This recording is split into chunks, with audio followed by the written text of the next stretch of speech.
Welcome to installment number 330 of the mitzvahs as enumerated by Maimonides, the Rambam. Today we have 4 mitzvahs instructing us how to treat our parents. So we have negative commandment 318, which is the prohibition to curse our parents. Negative commandment 319, which is the prohibition to strike our parents in any form. Positive commandment number 210, which is the obligation to give them honor. And positive commandment 211, which is the obligation to fear them and have awe of them. So actually, the prohibition to curse our parents is so severe, it is actually punishable by death.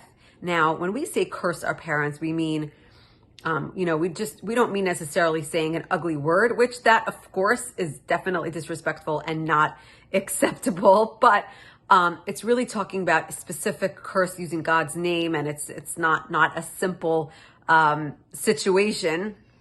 When it comes to striking our parents, of course, this is something that should be understood and self-explanatory about why this would be prohibited. But it actually takes it a step further, and it's not only, hitting your parents for whatever reason, which of course is not allowed, but even drawing blood. If you're a nurse or a doctor and this is your profession and this is what you do, it is preferable that somebody else do this for your parent, even if it's just removing a splinter, which is something that can potentially draw blood from your parent. If there is another person present, if there is somebody else that can possibly do this, it's preferable for them to do it than for you to do it. Of course, if there is nobody else and they're in pain, then of course you should obviously do it. Now, positive commandment 210 is the commandment to honor our parents. And what this means is, Maimonides gives strict dictation of what one must do. First of all, we should not call our parents by their first names. We should not sit in their seats.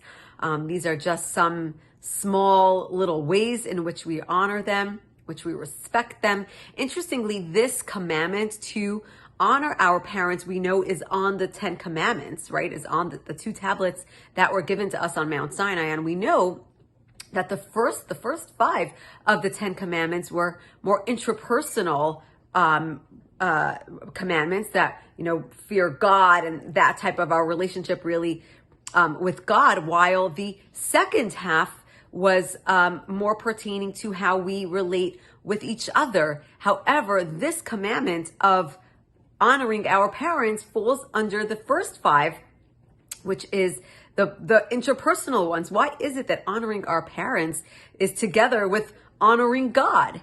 And actually, it is because by us honoring our parents, we come to honor God. And we also know that it takes 3 partners to create a child. It is a father, a mother, and God. Together, the 3 together have the unique ability and the unique power to create a child. And it is important that parents always remember, and children alike, that it takes the third partner in a marriage and the third partner in creating a child. And that third partner is no less important than the first 2.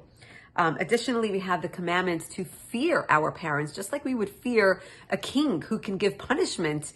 So that is the way that we should have awe and fear of our parents. And what's interesting is that it is natural for a child to fear his father more than his mother. And therefore, when it comes to talking about this mitzvah of fearing, it says the mother first, because you should fear them equally, your mother and your father. And when it comes to honoring, it is more natural for a child to want to honor their mother more than their father. And therefore, it mentions the father first there.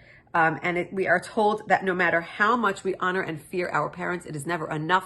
Even if they did something so terrible to us, something that so shamed us, something that so hurt us, we are still required to honor them simply because they gave us the gift of life. Have a wonderful day.